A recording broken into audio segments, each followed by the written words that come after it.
Gina mechanically adjusted her name tag and reached for another cup of cold coffee. There were still 3 hours left in her shift at the call center when she first heard his voice.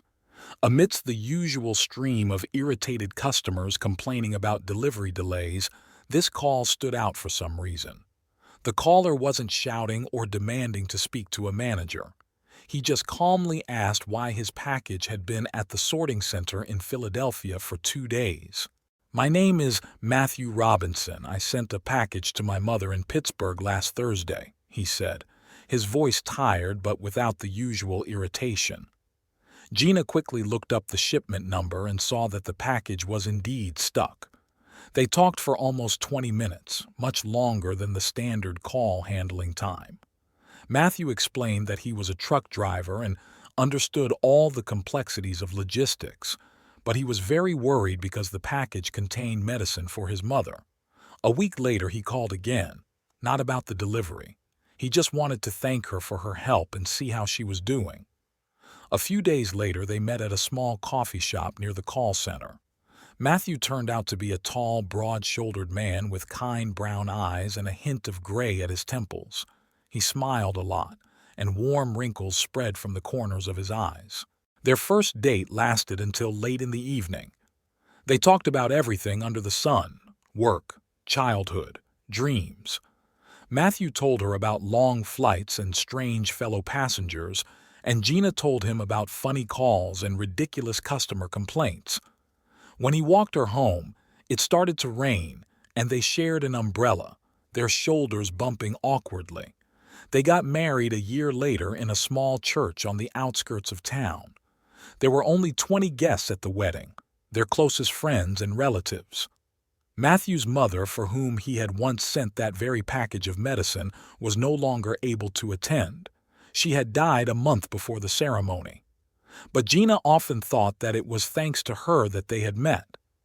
The first years flew by like one happy day. They bought a small house in the suburbs, simple but cozy, with a white fence and a small garden. Gina learned to bake Matthew's favorite apple pie, and he always brought her little gifts from his flights: funny fridge magnets, unusual spices, local sweets.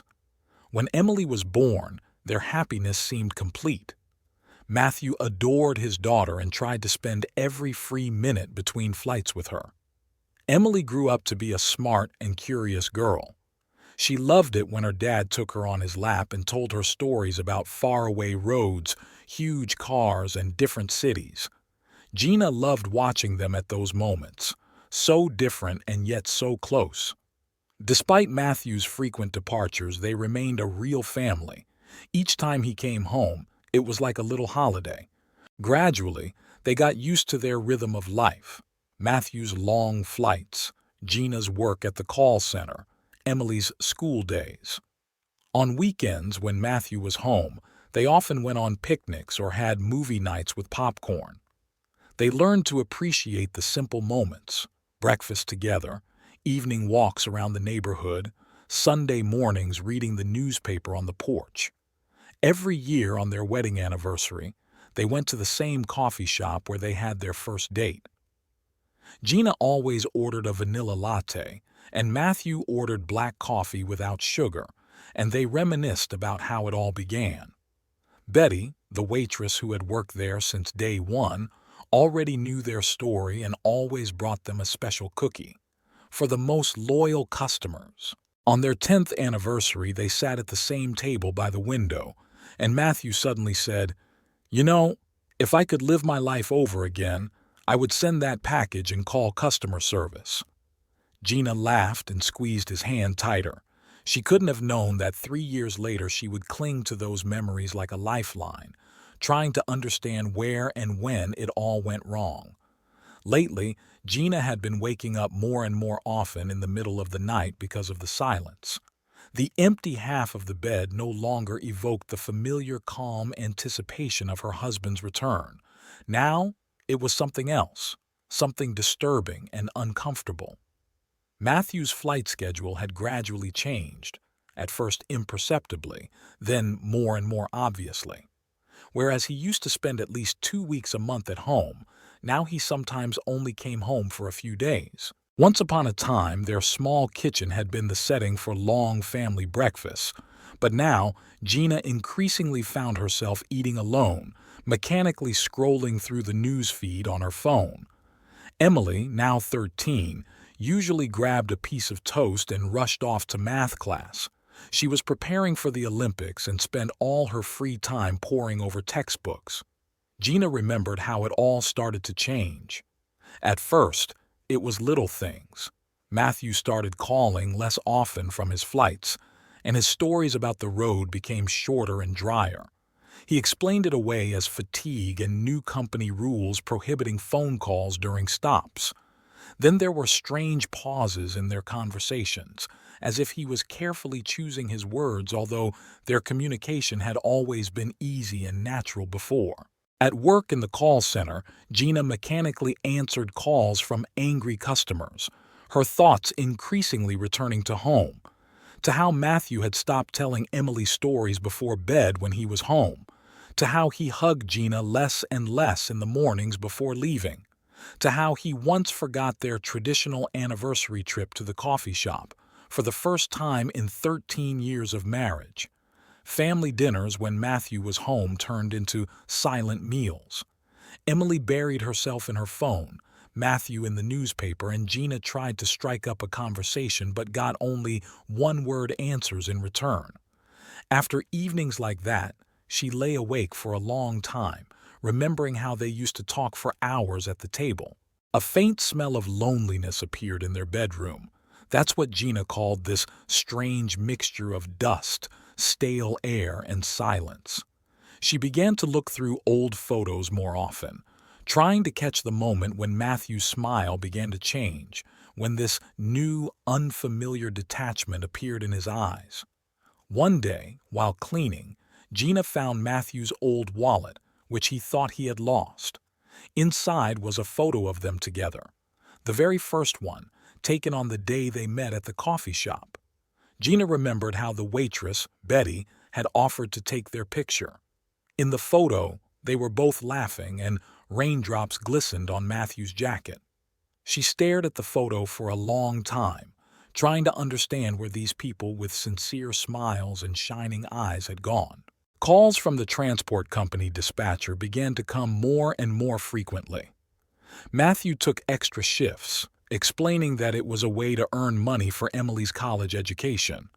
But when Gina suggested looking for a job closer to home, he abruptly cut her off. "You know I'm a driver. This is my life." Their weekends together turned into a silent existence under the same roof. Matthew spent his time in the garage, tinkering with his car or just sitting there for hours. Gina tried to get him to go for a walk, to the movies, or just to sit in the garden, but each time she was met with a polite refusal. "I'm tired, honey. Next time." New sounds appeared in the house, the creaking of floorboards under Gina's feet as she walked through the empty rooms at night, unable to sleep. The quiet sobs of Emily, who understood everything but tried to pretend that everything was fine. The hollow echo of the TV playing in the empty living room just for background noise. Gina began to notice changes in their finances. Matthew had always consulted her about large purchases, but now some amounts simply disappeared from their account without explanation. When she tried to bring it up, he dismissed her. Parts for the truck, nothing special. Their mutual friends started visiting less often.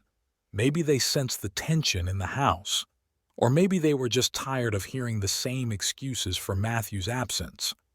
"Oh, he's on the road again? Say hi when he gets back." In a drawer there was an unopened box with a gift for Matthew, a warm scarf that Gina had bought a month ago.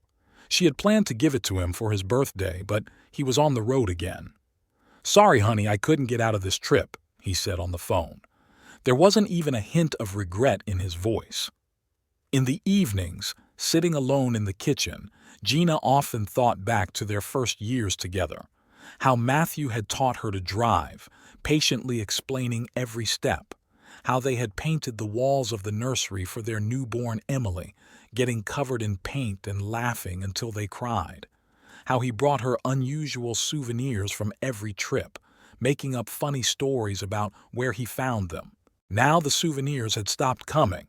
The stories were no longer told, and their shared memories seemed to be gathering dust like the photographs on the mantelpiece. Gina tried to remember the last time Matthew had spontaneously hugged her or told her something funny about his flight, but those moments seemed to have dissolved into the fog of everyday life. A question hung in the air that she was afraid to say out loud. The question of what was happening to their family, their love, their life. Every time she almost decided to talk about it, something stopped her. Maybe it was the fear of hearing the answer, or maybe it was the hope that everything would somehow work out. But nothing was working out. The distance between them was growing, not just the physical distance measured in miles, but also the invisible distance that cannot be measured by any numbers. And every time the front door closed behind Matthew as he left for another trip, Gina felt the slam of the door reverberate like a new crack in their family life.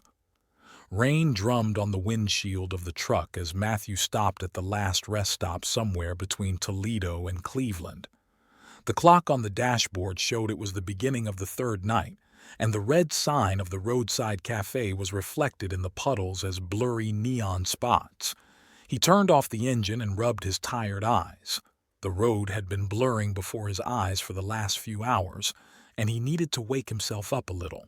Inside the cafe, it smelled of burnt coffee and fried onions. An old coffee machine hummed behind the counter, and the muffled voice of the night weatherman came from a small TV in the corner. There were only a few truckers sitting at the tables, a common sight at this hour. Coffee? Or something stronger? The voice sounded unexpectedly close. Matthew looked up and saw the waitress, a short woman with short red hair and a sprinkling of freckles on her nose. Her name tag was slightly crumpled, but the name was clearly legible. Marion. Just coffee. Strong. He smiled wearily. Marion nodded and returned a minute later with a steaming cup. The coffee had a rich aroma, not the burnt smell that lingered in the air, but a real, full-bodied scent. "It's not from the communal coffee machine," she winked, noticing his surprised look. "I have my own personal Turkish coffee pot, for special occasions and special customers." There was a slight hoarseness in her voice that gave her words a special meaning. Matthew took a sip. The coffee was indeed excellent. "Thank you. I haven't had coffee like this in a long time." Marion sat down on a nearby stool. At this hour, it wasn't considered a breach of protocol. "Rough night?" she asked, propping her chin on her hand. The conversation flowed slowly and easily. Matthew told her about his route, how he loved nighttime roads when he could think and listen to the radio. Marion talked about her work, about funny customers, about how she once got stuck here during a snowstorm. There was something mesmerizing about her stories. Maybe it was her intonation or the way she noticed details. "Why a truck driver?" she asked, pouring him some more coffee. Matthew shrugged. "I guess I like the freedom. You know, when you're on the road, all your problems stay behind." He stopped, realizing he shouldn't have said that. Marion nodded understandingly. "Are you running away from something or striving for something?" Something like sympathy flashed in her green eyes, but not the cloying kind that people usually show when looking at other people's problems, but something else, something real. They talked until dawn. Marion told him about her failed marriage, how she had moved from Florida in search of a new life, and her dream of opening her own cafe. She spoke without self-pity, with a kind of calm irony that was endearing. When Matthew left, he had a piece of paper with Marion's phone number in his pocket. "Special customers get special service," she said goodbye. "I'll make you coffee when you're passing by." Since then, he has stopped at the last rest every time his route takes him nearby. Sometimes it's a quick visit, a cup of coffee and a few minutes of conversation. Sometimes he stays longer and they talk about everything under the sun. Marion was a good listener.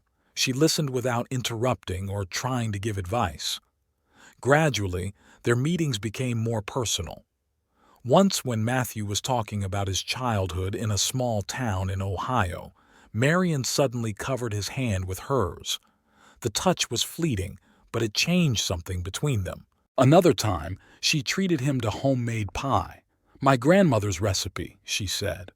And they talked until morning, sitting in his office watching the sun rise. Marion talked about her childhood in Florida, how she loved to sit on the beach and watch the waves, how she dreamed of becoming an artist, but life turned out differently. Their relationship developed imperceptibly, as if by accident. At first it was just conversation, then came the touches, the glances, the unspoken words. Marion never asked about his family, even though she must have seen his wedding ring. She was just there, understanding, warm, asking for nothing in return. Matthew began planning his route so that he would pass by the last stop. Sometimes he would linger for several hours, disrupting his delivery schedule. Marion would take the day off, and they would spend time together, walking around the neighborhood, sitting in his truck, talking about everything under the sun. Marion had a small apartment not far from the cafe. One day she invited him over, just to see how I live. The apartment smelled of cinnamon and vanilla, and there were watercolor paintings on the walls. It turned out she hadn't given up her dream of painting after all. That evening, they kissed for the first time. Their meetings became more and more frequent. Marion never talked about the future, never made plans, never demanded promises. She was just there, with her special coffee, her understanding smile, and her ability to turn an ordinary roadside diner into a place where you could be yourself. Sometimes, sitting behind the wheel between trips, Matthew caught himself thinking about her, about how she tucked a strand of red hair behind her ear, how she laughed at his jokes, how she could take away the fatigue of a long drive with a single touch. At such moments, guilt overwhelmed him, but as soon as he saw the lights of the last rest stop, all his doubts faded away. Marion was gradually changing. Now she could talk for hours about her plans, about how she would save up money for her own cafe, how she would make it special, unlike the usual roadside diners. A special sparkle appeared in her green eyes when she talked about it, and Matthew found himself beginning to believe in those dreams. Matthew could describe his typical day down to the minute. Getting up at 5 in the morning, checking the cargo, long hours behind the wheel, short stops at gas stations, phone calls with the dispatcher. But now, new details were woven into this precise routine. Messages from Marion, secret meetings, long conversations at night. His phone was now always password protected. He kept a second spare phone in the glove compartment of his truck, specifically for calls home. The lies became more and more sophisticated. Delays on the road were explained by traffic jams or problems with documents. Additional expenses were written off as truck repairs, and strange pauses in conversations with his wife were blamed on poor reception. Marion filled his thoughts even when he was at home. During family dinners, he would suddenly remember her laughter or the special way she tucked her hair behind her ear. At such moments, he felt like an actor in some ridiculous play, saying the right words, smiling at the right moments, but inside, everything was turning upside down from the realization of his own falseness. He learned to lie masterfully. Every story about being delayed on the way was embellished with plausible details. Names of cities, names of other drivers, descriptions of weather conditions. He wrote everything down in a small notebook so as not to get confused in his own lies. Sometimes, rereading these notes, he didn't recognize himself. Had he really turned into such a skilled liar? Marion had changed too. She could now afford more expensive clothes and had gotten a fashionable haircut. When Matthew asked her about it, she just smiled mysteriously. "I just want to be beautiful for you." He didn't ask where a simple waitress had gotten the money for such changes. Their meetings became more elaborate. Marion rented an apartment in a neighboring town so as not to attract attention. There they could spend several hours together without fear of being seen. She cooked dinner, they watched movies, talked about the future. Illusory, uncertain, but so tempting. The money flowed like water. Matthew paid for Marion's apartment, bought her gifts, took her to restaurants in other cities where no one knew them. He started taking extra flights to cover the growing expenses. He explained to Ginny that he wanted to save for Emily's college education, and she believed him, or pretended to. Every time he came home, he brought gifts for both his wife and daughter, as if these trinkets could make up for his absence, his lies, his betrayal. Emily was delighted with the new things, while Gina silently put them away in the closet. She had stopped wearing his gifts long ago. One day, in the apartment he shared with Marion, his home phone rang. It was Gina. She just wanted to hear his voice to ask when he was coming back. Matthew answered, looking into Marion's eyes, who was sitting next to him, silently stirring her coffee with a silver spoon. At that moment, he felt his life split in two. Marion was becoming increasingly demanding. She wanted more time, more attention, more money. Her dreams of owning her own cafe now sounded different. She talked about specific amounts, business plans, and the need for startup capital.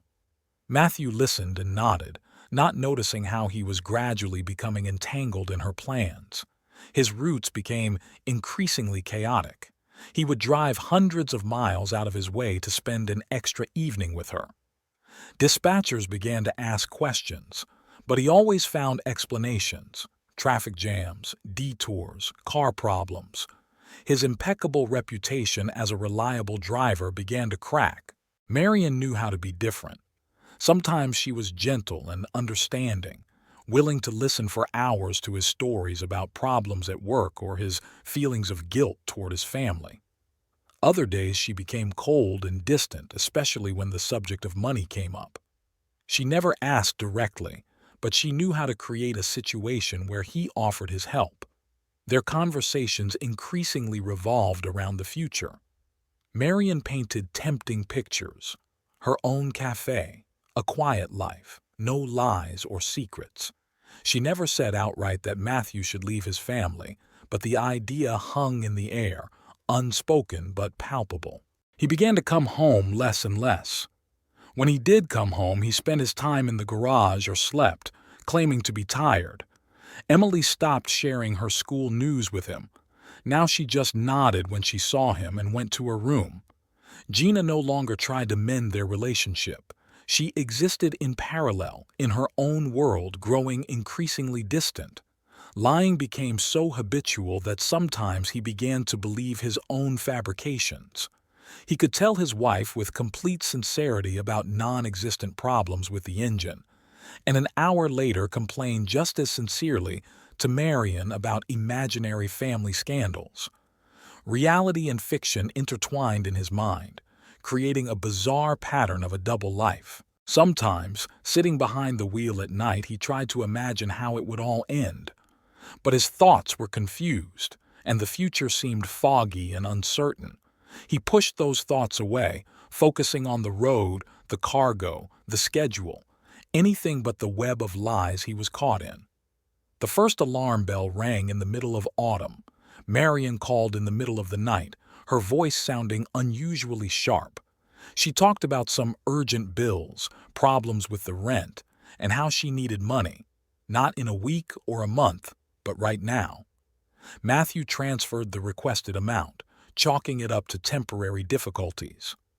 But the temporary difficulties became more and more permanent. Now Marion didn't cook dinner for him in their rented apartment or make her special coffee. Instead, she presented him with bills for rent, for new furniture, for repairs. Her eyes, once warm and understanding, became cold and calculating. New tones appeared in their conversations. Whereas before Marion had talked about love and their future together, now she mentioned his family more and more often. She would casually mention her friend who had found out about her husband's affair and sued him for all his property, or another acquaintance who had anonymously informed her lover's wife about their relationship. Matthew began to notice how often Marion took photos of them together, supposedly as souvenirs. She kept receipts from restaurants they had been to, wrote down the dates of their meetings, and collected any evidence of their relationship. When he asked her about it, she dismissed it, saying, "I just want to preserve our happy moments." One day, she accidentally left printouts of his bank transfers on the table, neatly arranged by date, with the amounts highlighted. When he looked at her in surprise, she replied with feigned indifference, "Oh, this? I just wanted to calculate how much our love costs." There was a barely perceptible mockery in her voice. Their rented apartment became a place of silent encounters. Marion was no longer interested in his life, no longer asked about his work. She silently handed him the next bill, and then just as silently disappeared into the bedroom, leaving him alone with his thoughts and a growing sense of anxiety. She rarely showed up at the last stop now. She worked mostly the morning shift when he was sure to be gone. And if they did happen to cross paths, she would flirt openly with other drivers, shooting Matthew mocking glances. The amounts Marion demanded grew exponentially. She no longer bothered with explanations. She just named the amount and the deadline. When Matthew tried to object, she mentioned Gina for the first time. "I wonder what your wife will say when she finds out where you're really driving." His savings were melting away like spring snow. He began taking on extra jobs, choosing the most difficult and dangerous routes that paid the most. When he returned home, he would sit for hours poring over his bank statements, trying to come up with explanations for the growing expenses. Marion now called at all hours of the day and night. She would wake him up in the middle of the night with hysterical demands to come over immediately or call her when he was home with his family, knowing he couldn't talk openly. Her voice took on an authoritative tone. She no longer asked, she ordered. Once she called while he was having dinner with his family. Gina was talking about Emily's successes at school when Marion's name popped up on his phone screen. He dismissed the call, but a minute later a message arrived. A photo of them together and a short text. "I think your wife would be interested to see this." After that, Marion started playing a new game. She would show up unexpectedly in the town where his family lived and send photos of their house or Emily's school. "Just passing by," she would write, but there was an obvious threat in her words. Expensive items appeared in her apartment: designer clothes, jewelry, new appliances. She took pleasure in showing it all to Matthew, casually remarking, "You don't want me to have to find another source of income, do you?" At moments like these, he felt particularly acutely how he had fallen into a trap. Their rare conversations turned into bargaining. Marion learned to skillfully manipulate his guilt. She could mix accusations of stinginess with hints of possible exposure in a single sentence. Each of their meetings ended with new demands and another money transfer. Marion seemed to revel in his helplessness. She could spend hours looking at photos of his family on social media, commenting on every detail. "What a cute dress Emily has. It must be expensive. And Gina has a new hairstyle. I wonder if she paid for it herself or if you shelled out for it." Even her appearance had changed. Now she dyed her hair an aggressive red, wore bright makeup and provocative clothes. There was no trace left of the former sweet waitress with freckles. She had turned into a predator, and this transformation frightened Matthew more than her direct threats. Sometimes in the middle of the night, sitting behind the wheel of his truck, Matthew tried to figure out when it all went wrong. Maybe it was when he first lied to his wife about being delayed on the road, or when he let Marion take a picture of them together, or when he first transferred money to her without asking for an explanation. He began to notice that Marion was keeping notes in a leather notebook.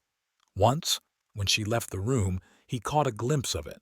There were dates, amounts, details of their meetings, written in neat handwriting. She was keeping a diary of their relationship, turning every little thing into a potential weapon. The morning was damp. A gray fog hung over the road, turning the familiar route into a strip of ghostly headlights. Matthew left before dawn. He had to deliver the cargo before evening. The thermos of coffee that Gina had silently placed on the table before he left was already empty, and he still had about an hour to go before his first stop. His phone came to life with another message from Marion. She demanded a meeting. Urgent. Immediate. The bills for her new car had to be paid today, and she didn't want to hear any excuses about delivery schedules or important cargo.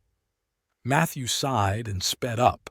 Maybe if he hurried, he could stop by before she started another scene. The road wound between the hills, climbing higher and higher into the mountains. The fog was getting thicker, visibility deteriorating with every mile. Matthew turned on his high beams, peering into the milky veil ahead. A new message from Marion made him reach for his phone again. A roadside cafe appeared out of the fog unexpectedly. The red sign for "Last Rest Stop" looked like a blurry spot. There were only a few cars in the parking lot, and among them he immediately spotted Marion's shiny new silver sedan. She had come here on purpose, knowing his route, as usual, without asking if it was convenient for him to stop. Inside, it smelled of fresh pastries and coffee. Marion was sitting at a table in the back, pointedly not looking in his direction. In front of her lay an impressive stack of papers. She always liked to look like a businesswoman. This time, she even wore a strict suit and pulled her hair back into a tight bun, the spitting image of a businesswoman, not a waitress at a roadside diner. The conversation began as usual, with reproaches and hints. Marion leafed through the documents, naming the amounts she needed urgently. When Matthew tried to explain that he didn't have that kind of money right now, she took an envelope with photographs out of her purse. They were together in the photos, in different places, at different times. She had a whole collection of evidence of their relationship. Outside, the fog was thickening. Marion spoke louder and louder, ignoring the occasional visitors who glanced curiously in their direction. She no longer tried to play the role of a woman in love. Now she was a predator who had cornered her prey. The phone vibrated again. This time it was Gina calling. Matthew dismissed the call, but Marion managed to catch the name on the screen. Her lips twisted into a nasty smile. "Maybe I should talk to your dear wife myself? I'm sure we'll have something to talk about." Time was slipping through her fingers like sand. The delivery schedule was burning, but Marion didn't care. She methodically laid out the bills, contracts, and photos in front of him, all the evidence of his double life. With each passing minute, her demands became more and more stringent. When he finally broke free from the cafe and got behind the wheel, it was well past noon. The fog turned into a thick veil and his phone continued to buzz with messages. Marion wasn't going to let him go so easily. She wanted the money today. The road ahead was almost invisible. Matthew drove the truck practically blind, trying to figure out where to get the money. Maybe sell Gina's car, or borrow from colleagues, or take out a loan. His thoughts were jumbled, his head splitting from the tension. Another message from Marion arrived as he was driving through a particularly dangerous section of the Serpentine Road. "You have an hour. Then I'll call your wife." He reached for his phone, trying to type a reply with one hand. At that moment, the silhouette of an oncoming car suddenly appeared out of the fog ahead. A sharp turn of the steering wheel, the screech of brakes, a feeling of weightlessness. Everything merged into one endless moment. The last thing Matthew saw before the world plunged into darkness was the bright headlights and the familiar silver sedan in the oncoming lane. The drizzling rain turned the cemetery into a blurry picture where dark silhouettes of people merged with gray gravestones. Gina stood, holding Emily's hand tightly, and stared at the polished surface of the coffin which reflected the low autumn sky. The priest said something about comfort and eternal rest, but his words dissolved in the rustle of the rain. Matthew's colleagues arrived in several trucks and lined up along the cemetery fence like an honor guard. Among them were drivers he had worked with for years, dispatchers, mechanics. They stood slightly apart from relatives and close friends, but their presence lent the ceremony a solemn dignity. Emily cried quietly, burying her face in her mother's shoulder. Over the past few days, she seemed to have grown up. Her usual teenage sharpness had disappeared, replaced by a frightening concentration. She hardly spoke, just sat for hours in her father's room, sorting through his belongings and old photographs. Gina mechanically noted who had come to say goodbye to Matthew. There was his cousin Martha, who had flown in from Seattle. Old school friends they saw once every few years, neighbors, co-workers, acquaintances. They all blended into a blur of sympathetic glances and awkward hugs. Gina didn't notice the stranger in the strict black suit right away. She stood a little apart from the main group, but for some reason her presence caught Gina's eye. Red hair pulled back into a tight bun, unnaturally bright lipstick, a keen, appraising gaze.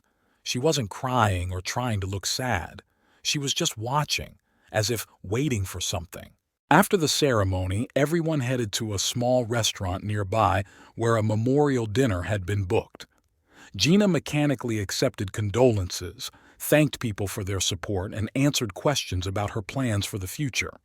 She felt like an actress in some strange play where all the roles had been written in advance. The red-haired stranger reappeared, now sitting at a table in the corner, sipping her wine slowly and watching the proceedings intently. When their eyes met, the woman smiled slightly and raised her glass in a silent toast. The guests gradually dispersed. Emily dozed off in a chair in the corner of the hall, covered with a relative's jacket. Gina was packing her bag, intending to wake her daughter and go home, when the stranger finally made her move. She approached silently, as if she had slipped out of her seat by the wall. She was holding a folder of documents, expensive, leather, with gold embossing. Her movements were confident and precise, like a predator cornering its prey. "Gina Robinson? Allow me to introduce myself. I'm Marion Jones. I think we need to talk about an inheritance." Her voice was businesslike and cold, like a bank clerk reading out the terms of a loan. She placed the folder on the table and began methodically taking out the documents. The will looked flawless. Correct seals, signatures, dates. According to it, Marion Jones was the sole heir to all of Matthew Robinson's property, including the house and insurance payments. The document was dated last month. Marion said something about legal formalities, about the need to vacate the house within a month, about how unfortunate it all was. Her words flowed smoothly, but her eyes remained cold and attentive. She was waiting for a reaction, ready to revel in someone else's grief. Gina looked at the documents and said nothing. She thought about the envelope kept in the notary's safe, the envelope with the real will, written by Matthew a week before his death. She thought about how her husband had insisted that she take the documents immediately and hide them in a safe place. Marion continued talking, now about her plans for the house, how she was going to remodel it. Her voice grew more confident, her smile more triumphant.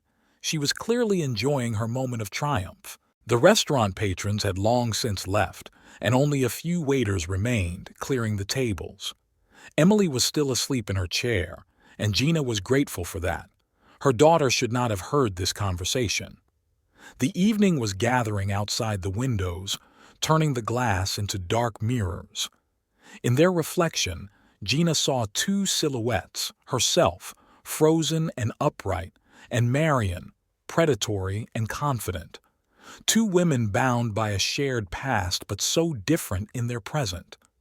The rain continued to drum on the eaves, counting down the seconds of this strange meeting. Somewhere in the distance, thunder rumbled, as if nature had also decided to take part in this scene. Marion talked and talked, laying out new documents on the table, making plans for someone else's life. Nothing had changed in Matthew's office since that day. The same slight mess on the desk, the worn leather chair, the old magazines on the shelf. Gina slowly ran her fingers over the spines of the books, trying to find some invisible thread that would lead her to the answer. The documents from the safe, which she had taken out immediately after Marion left, lay in a neat pile on the desk. The bank statements told their own story, a story of strange transfers, unexplained expenses, and mysterious payments. Gina methodically sorted them by date, noting the amounts and recipients.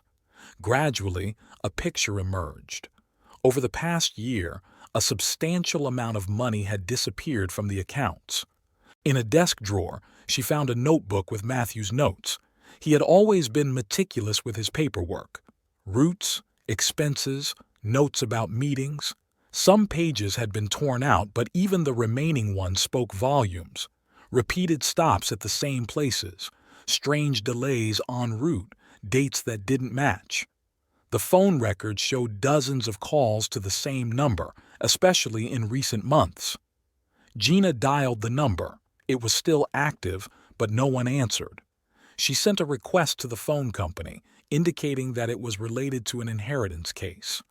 In the pocket of Matthew's old jacket, she found receipts from the last rest stop, a roadside cafe where he often stopped.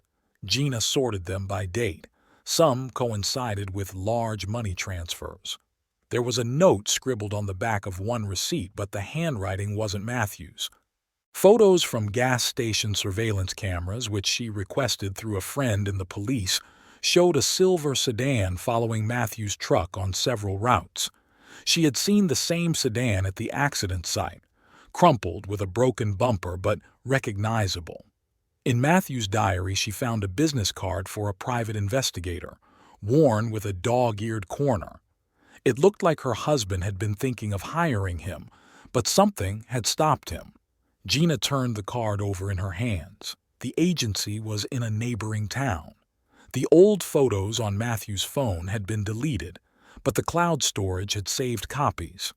Among dozens of ordinary pictures of roads and trucks, there were flashes of a red-haired woman, the same Marion who had come to the funeral. In some photos, she was smiling at the camera.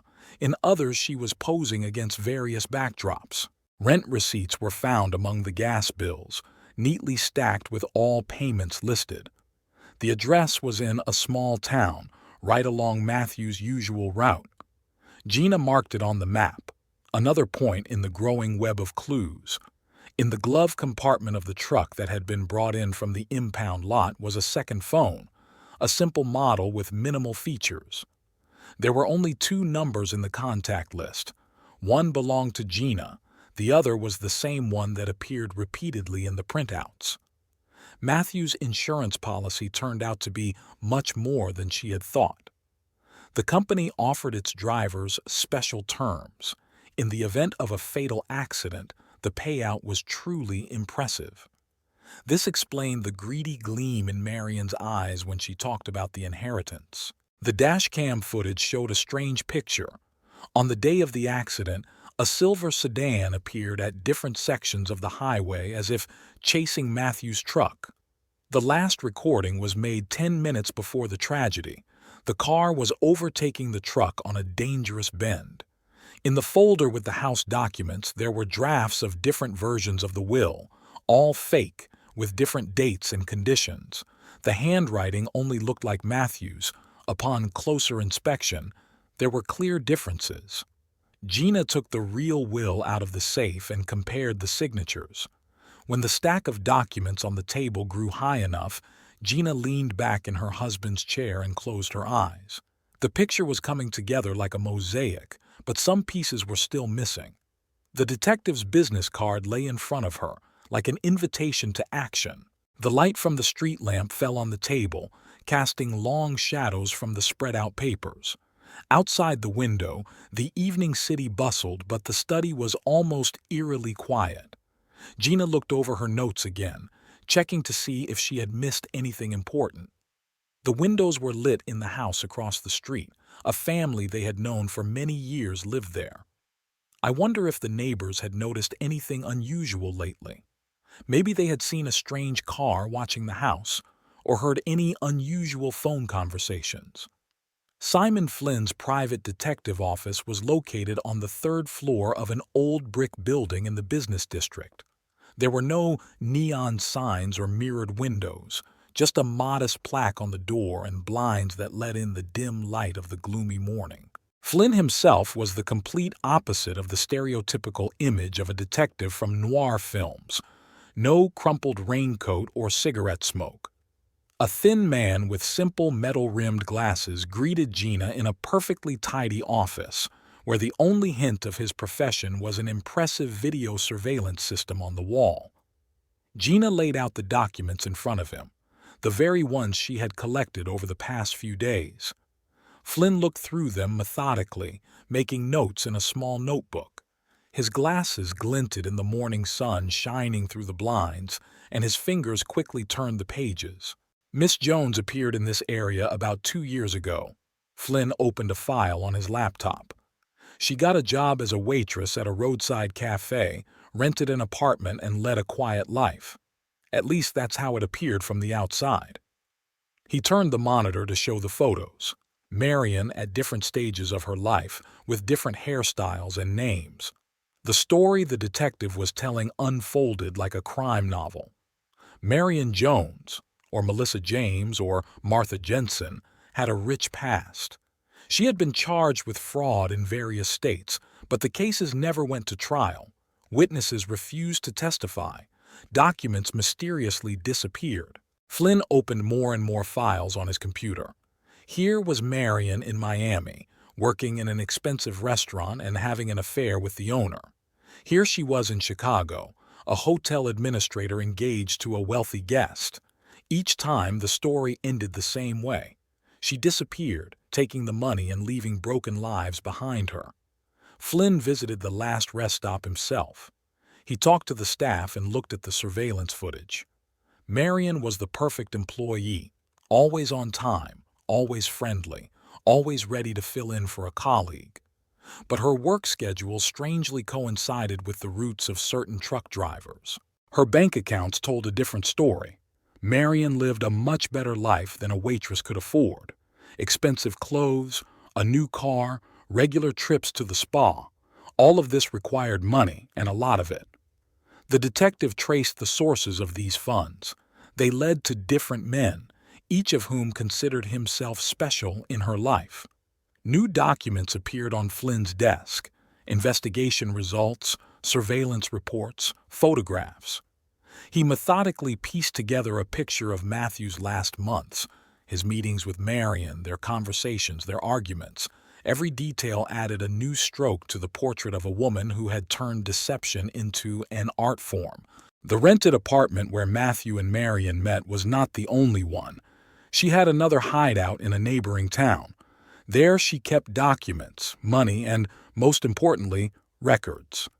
Marion kept detailed diaries, recording every meeting, every conversation, every money transfer. Flynn showed Gina photos from surveillance cameras. Marion's silver sedan following Matthew's truck on different routes. She clearly knew his schedule, his stops, his habits. But on the day of the accident, her appearance on the highway looked particularly suspicious. The phone records obtained through Flynn's contacts painted a strange picture. On the day of the tragedy, Marion called Matthew more than 20 times. The last conversation took place a few minutes before the accident. It was long, emotional, full of threats and demands. Time seemed to stand still in the detective's office. Twilight was gathering outside the window, but no one turned on the lights. Only the laptop screen illuminated the faces of Gina and Flynn as they pored over the documents. The story they were piecing together was becoming increasingly grim and confusing.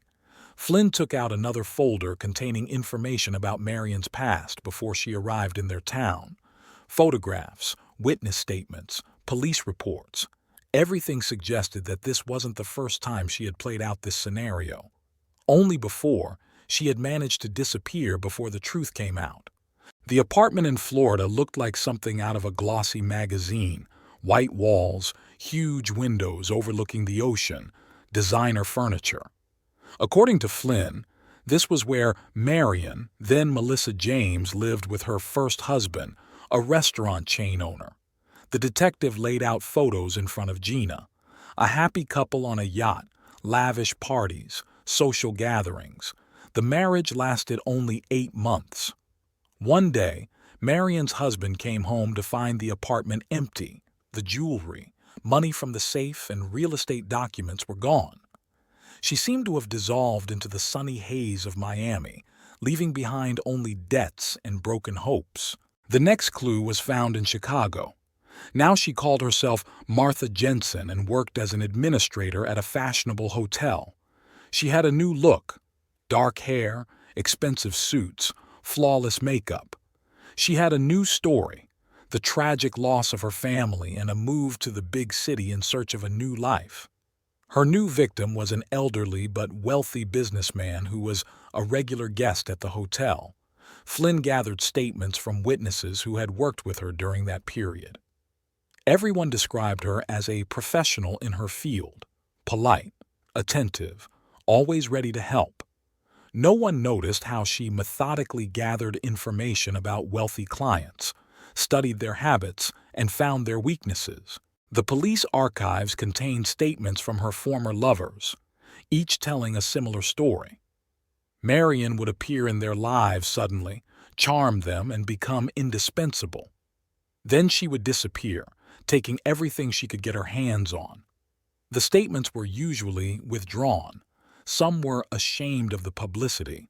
Others feared the compromising material she had managed to gather. In Detroit, she worked at a car dealership under the name Monica Jackson. Her red hair was replaced by platinum blonde, and she developed a slight Southern accent. It was there that she first became interested in truckers. They often stopped by the cafe next to the dealership.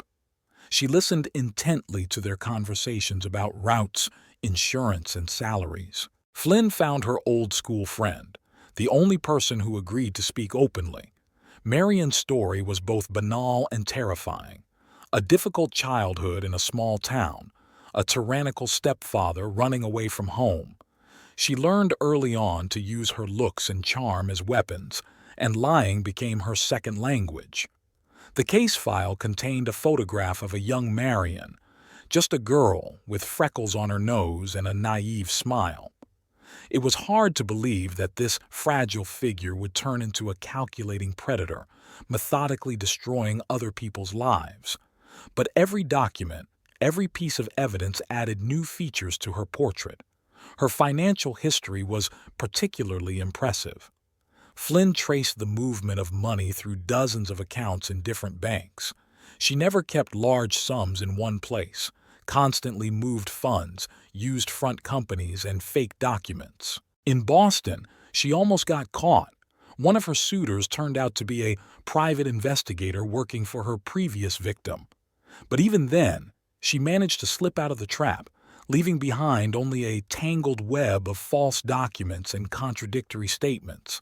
Her technique always remained the same: find a suitable victim, gain their trust, gather compromising information, and then begin methodically draining them of money.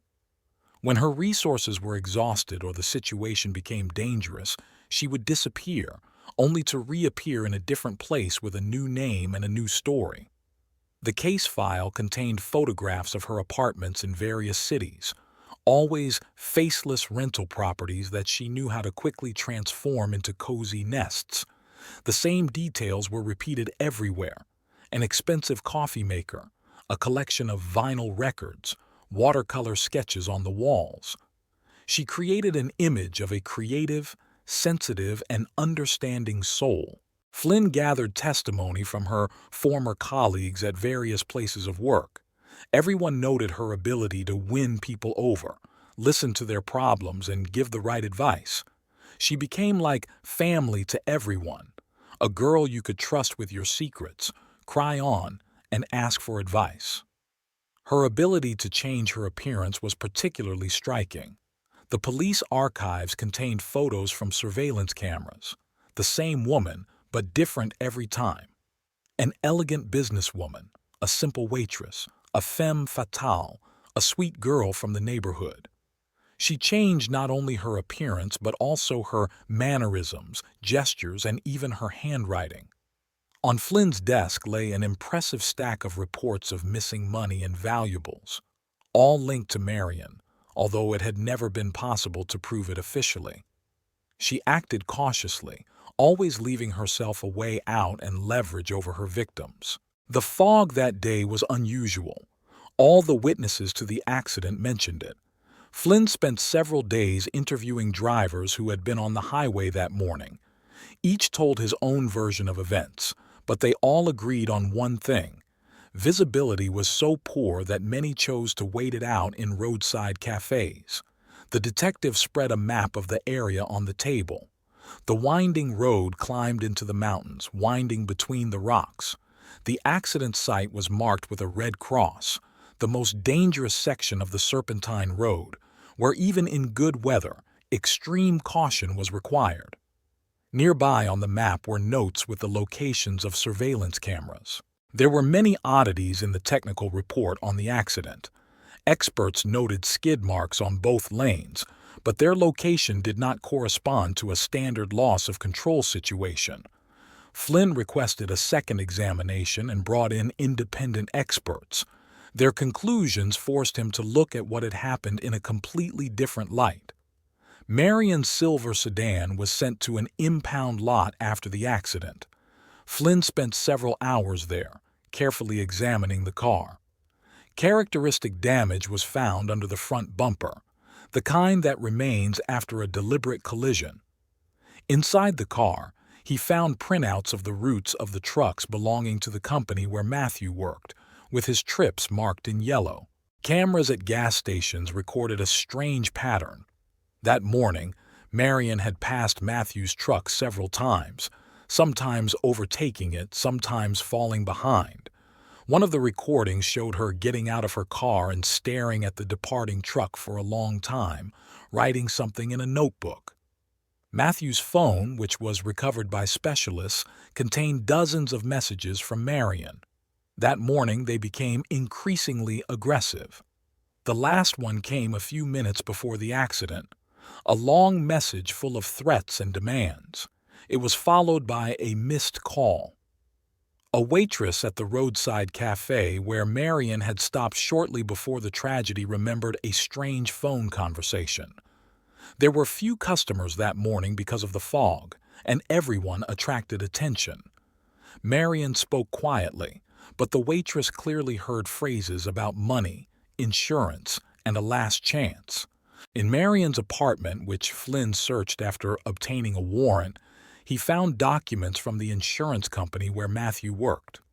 The terms of payment in the event of an accident had been carefully studied and highlighted in red.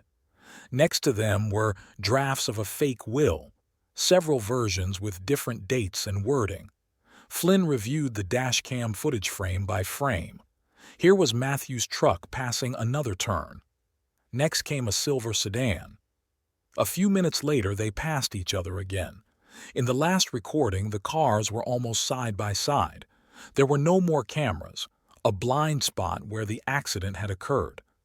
In Marion's notebook, found in the glove compartment of her car, Flynn discovered maps of the mountain Serpentine Road with notes about slopes, turns, and blind spots for surveillance cameras.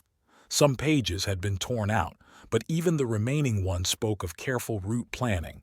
Flynn questioned the mechanics who had inspected the truck after the accident.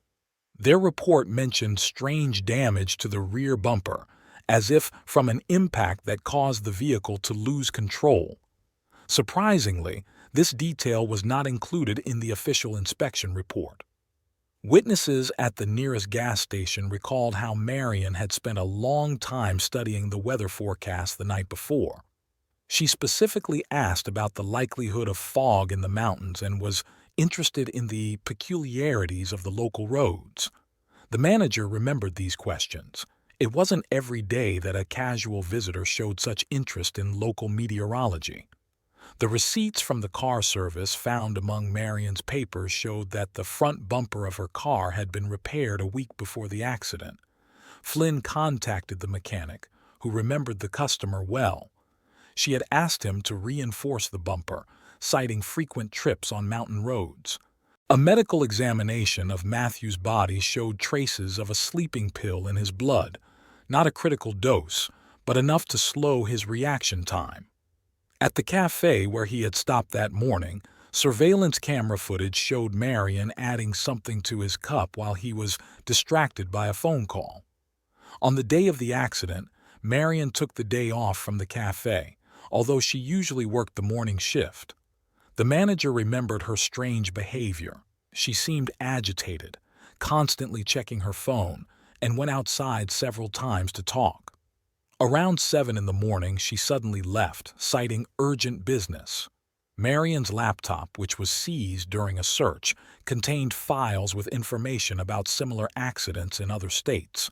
She had been studying cases where trucks lost control on mountain roads and analyzing the conditions under which the tragedies occurred. Some of the notes were dated long before she met Matthew. Flynn's office smelled of freshly brewed coffee and dusty old files. The detective tapped his pencil thoughtfully on the table, looking at the documents spread out in front of him. Gina sat in a worn leather chair, looking at photos of their house taken by a hidden camera. Marion circled around him like a bird of prey, waiting for the right moment to attack. The plan didn't come together right away. Flynn methodically worked through different options, discarding those that were too risky or too obvious. Marion was cunning and cautious. Years of criminal experience had taught her to sense danger. They needed something unusual, something she wouldn't expect from a quiet widow and an aging private detective. The first step was disinformation. Flynn used his informants at the bank to leak information that the insurance company had agreed to pay compensation in the coming days. Gina deliberately discussed this on the phone with her friend, knowing that Marion was listening in. The notary's office where the real will was kept was located in an old building in the city center. Flynn spent several hours there studying the security system and the habits of the employees, then began the painstaking work of creating a plausible story, one that would attract Marion's attention. Gina rehearsed her role like an actress before a premiere. She had to appear confused and depressed, ready to believe in any hope. Every gesture, every intonation was rehearsed until it became automatic. Flynn recorded their conversations on camera, analyzed them, and pointed out inaccuracies. Their trap was based entirely on their knowledge of Marion's character. She always preferred to act on her own, not trusting important matters to intermediaries. She loved to feel superior to her victims.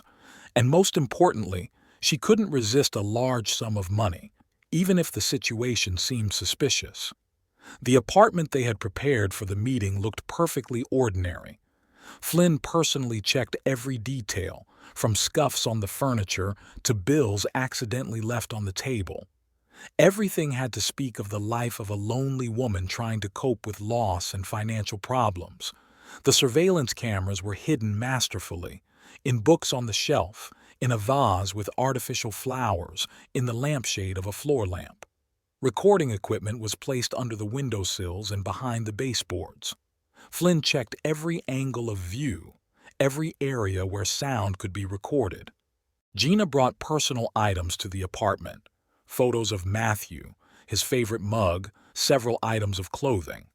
These details were supposed to create an atmosphere of authenticity, to make Marion believe that she was really dealing with a grief-stricken widow. The story was simple and convincing. Gina had allegedly found documents in her husband's belongings that pointed to insurance fraud. She didn't know what to do with them, was afraid of publicity, and was willing to negotiate. This was the bait that Marion was supposed to take. The first contact was planned to be made through a mutual acquaintance, a waitress from the last stop, who agreed to help with the investigation. She was supposed to casually mention to Marion about Gina's problems with her husband's documents. Flynn developed several scenarios for how events might unfold. He took everything into account: Marion's possible aggression, her attempt to escape, even the possibility that she would not come alone. A plan of action was prepared for every eventuality. People were assigned, Escape routes were mapped out. A surveillance post was set up in the neighboring apartment. Monitors connected to cameras were installed there, and an emergency communication system was set up. Flynn personally checked every device and every connection. He didn't want to take any chances. There was too much at stake. Gina spent several days getting used to the apartment. She memorized the layout of the furniture and learned to move naturally in the new space. Every detail had to look lived in, every gesture familiar. Flynn prepared documents, some real, some fake. They had to look convincing enough to interest Marion, but not so valuable that she would suspect a trap.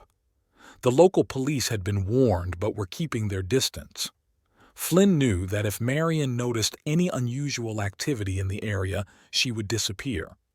They couldn't take any chances. They had been tracking her for too long. The air was thick with tension and anticipation. Gina could feel it physically. It settled on her skin like invisible dust. Flynn seemed calm, but she noticed his fingers trembling as he checked the equipment again. They were preparing for a long game. Marion was cautious. She wasn't rushing into anything. She needed time to check the information, confirm her suspicions, and believe in her luck. Only then would she take the step that would lead her straight into the trap that had been set for her. The apartment Flynn had chosen greeted Marion with the smell of freshly brewed coffee and the dim light of a table lamp. Gina had deliberately created a cozy atmosphere, one that lulled people into a false sense of security. 2 cups were steaming on the table, cookies lay in a bowl, and the familiar domestic clutter looked natural and convincing. Marion arrived right on time, dressed in a strict business suit. Her red hair was pulled back into a perfect bun, her makeup accentuated her green eyes, and she carried an expensive leather briefcase. She carried herself confidently, glancing condescendingly at the simple furnishings of the apartment. The conversation began with the usual pleasantries about the weather and the inconvenience of the late hour. Marion sat elegantly on the edge of the sofa, placing her briefcase beside her. She watched Gina's every move as she poured coffee into the cups. There was a subtle tension in the air. Gina took out the folder with the documents, the very one she and Flynn had been preparing for several days. The papers were arranged in a specific order, each page telling its own part of the story of the insurance fraud. Marion looked through them with feigned indifference, but her fingers trembled slightly. Outside the window, a light rain was falling, its sound creating a strange backdrop for their leisurely conversation. Marion asked questions, precise, specific, revealing her considerable experience in such matters. Gina answered as she and Flynn had rehearsed, in enough detail to seem honest but confusing enough to appear confused. At some point, Marion began to lose patience. Her questions became more insistent and her voice took on an authoritative tone. She glanced at her watch more and more often, as if eager to end the protracted performance. Gina noticed her companion discreetly checking the phone hidden in the folds of her skirt. Flynn and his men were waiting in the next apartment, watching what was happening through hidden cameras. Every word was recorded, every gesture captured. They knew that sooner or later Marion would reveal her true nature. They just had to wait for the right moment. When the conversation turned to money, the atmosphere in the room changed. Marion seemed to transform. The mask of a businesswoman disappeared, revealing predatory features. She began to lay out her own documents, a fake will, some contracts, photographs. Her voice became harsher, her movements more abrupt. Gina continued to play her role, that of a frightened widow, ready to do anything to avoid a scandal. She allowed Marion to feel superior, gave her the opportunity to demonstrate her power over the situation. With each passing minute, their conversation became more like an interrogation. The first crack in Marion's facade appeared when Gina casually mentioned meeting the mechanic who had inspected the truck after the accident. Something flashed in her green eyes, alarm, fear, but it disappeared immediately. However, her fingers tightened around the handle of her briefcase. The rain outside intensified, its noise almost drowning out their voices. Marion stood up and paced around the room, looking at the photos on the walls. Her movements became nervous and abrupt. She glanced at the door more and more often, as if considering escape routes. The climax came when Gina took out the last folder, containing photos of a silver sedan on a mountain road. Marion froze mid-sentence, her face contorting for a moment. Then she grabbed her briefcase and rushed to the door. But they were already waiting for her there. Flynn appeared in the doorway, calm and collected. Behind him were plainclothes police officers. Marion darted to the window, but there was no escape there either. She was trapped, a trap she had helped create with her own self-confidence. A ringing silence hung in the room. Marion slowly sank to the sofa, still clutching her briefcase. Her face became a mask. No fear, no anger, only cold calculation. She watched silently as Flynn took out the arrest warrant and the police officers entered the room. The rain outside turned into a downpour, its roar drowning out the sound of handcuffs clicking shut. Marion didn't resist. She knew the game was up, but there was no remorse in her eyes, only anger at herself for letting herself be cornered. Gina stood by the window, watching as the woman who had destroyed her family was led away. In the reflection of the glass, she saw Marion turn around for a moment. Their eyes met for the last time. Something like respect flashed in her green eyes. Marion realized that she had underestimated the quiet widow, thinking she would be easy prey. The autumn that year was surprisingly warm. Gina stood at the window of her office in the call center, watching the wind play with the fallen leaves. She had been promoted to senior operator and now had her own office overlooking a small park. On the desk was a photo of Matthew, the one where he was smiling next to his first truck. Gina hadn't taken it down after the trial. It was part of her life, part of her story. Next to the photo was a stack of documents. She was preparing training for new employees. Emily had enrolled in college, choosing to study psychology. She said she wanted to understand how the human mind works, what makes people do what they do. Gina knew that her daughter was still trying to make sense of everything that had happened, to find answers to her questions. Their home had changed, as all living things change. Gina rearranged the furniture, repainted the walls, and planted new flower beds in the garden. She wasn't trying to erase the past. She was just creating a space where she could move on. The neighbors gradually stopped giving her sympathetic looks, and life began to return to normal. Flynn would sometimes stop by for a cup of coffee and a chat. He was no longer a detective on a case, just a friend who had been through tough times with her. They could sit on the porch for hours, discussing the news, work, the weather, anything but the past. The last stop had changed owners. Now it was a cozy family diner with live music in the evenings. Gina stopped by on her way home from work one day, just to make sure that the ghosts of the past no longer had power over her. She divided the insurance money into two parts. One she put into Emily's education fund, and the other she invested in a small business. Now she had her own consulting firm, helping companies improve their customer service. The court records were kept in a separate folder in her home office. She hadn't opened them since the day the verdict was handed down. It was a closed chapter, material for the future, a reminder that justice exists, even if the path to it is long and difficult. On weekends she gardened. It was calming and gave her a chance to think. Time passed differently among the flowers and bushes, and her thoughts became clearer. She planted new roses, yellow and orange like little suns. Matthew had never liked working with flowers, but she enjoyed it. New sounds appeared in the house, music in the evenings, the laughter of friends dropping in for a cup of tea, the lively barking of the puppy Emily had picked up on the street before leaving for college. Life went on, creating new stories and new memories. Time passed steadily and calmly. Each morning brought new tasks, each evening an opportunity to take stock of the day. Gina learned to appreciate this regularity, this opportunity to simply live without constantly looking back at the past. A new calendar appeared in her office. She marked important dates, meetings, and plans in it. The future no longer frightened her with its uncertainty. It beckoned with new possibilities. Life went on, and there was a special miracle in that.